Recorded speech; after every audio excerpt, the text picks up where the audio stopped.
अरविंद भाई एक आध्यात्मिक गीत यह बालक से एगो लड़का बाजार में रहे खड़ा, एगो लड़की के देखता तो देख के कहता लड़का नैन से नैन मिलल होठ पे मुस्कान बा, नैन से नैन मिलल और होठ पे मुस्कान बा, हंस गइल तो फंस गइल भैया, इहे नु प्यार के पहचान बा। लड़का कहता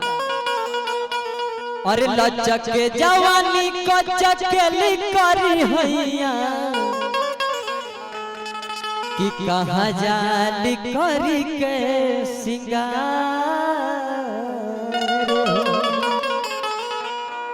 अरे ए हीरे करनवा जनवा हजातानु कि हाला करे अखबार।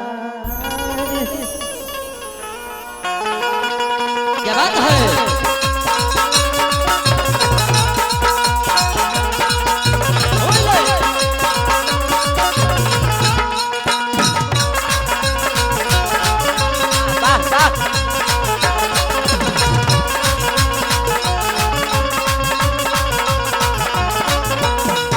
लड़का कहता लज्जत जवानी कच केली करी हैया कहाँ जाली कही के सिंगार,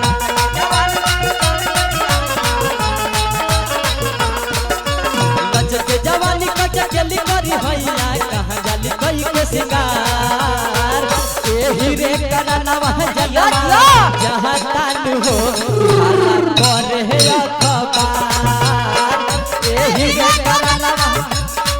जहाँ तानु हो हाला करे है अखबार,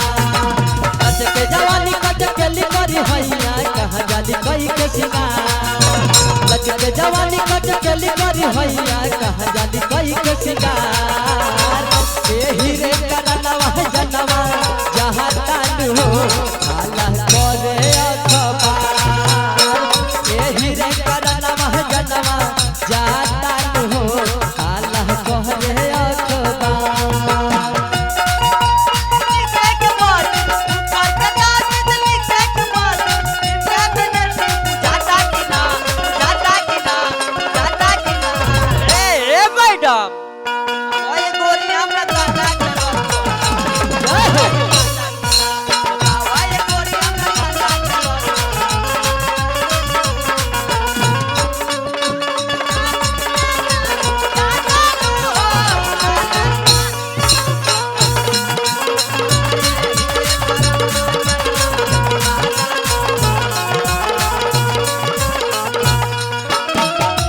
लास्ट भाव लड़का कहता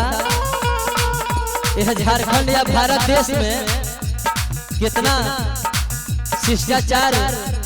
और कपड़ा का महत्व देवत रहलन सन, अब वही तक कुछ और बा। कहता लड़का सीता के देश में कले से होता भारी बढ़ल जाता अत्याचार हो,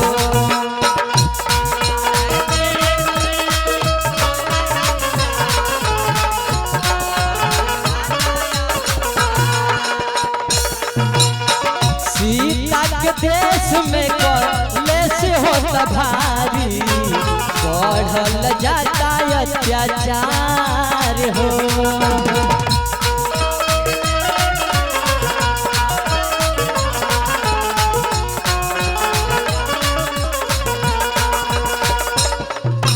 कहलक जोड़े भी जगनवा बिगड़ल बा एकर विचार,